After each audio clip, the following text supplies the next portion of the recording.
अहिल्यानगरमध्ये देखील मुसळधार पाऊस सुरू आहे। दरम्यान मुसळधार पावसामुळे जामखेड रोडवर सारोळा बुद्धी इथं पुलाचं काम सुरू असताना पूल हा वाहून गेलेला आहे आणि त्यामुळे या मार्गावरील वाहतूक ही देखील आता बंद झालेली आहे।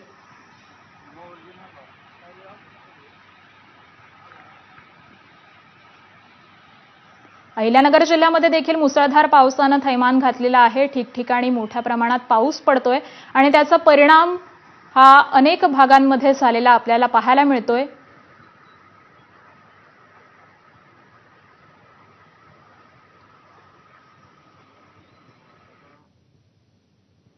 तर अहिल्यानगरच्या पाथर्डीमध्येच हनुमान बाग परिसरामध्ये देखील पूरस्थिती पाहायला मिळते। अनेक जनावरं पाण्यात गेल्यामुळे शेतकऱ्यांचं मोठ्या प्रमाणामध्ये नुकसान झालंय। अनेकांचं सुरक्षित स्थळी आता स्थलांतर देखील करण्यात येत आहे। तर ठिकठिकाणी पूरस्थिती आज अहिल्यानगरमध्ये पाहायला मिळते। पाथर्डीमध्ये देखील मोठ्या प्रमाणावरती या पुराचा फटका बसलेला आहे आणि त्यामुळे अनेक शेतकऱ्यांची जनावरं ही देखील पाण्यामध्ये वाहून जात आहेत।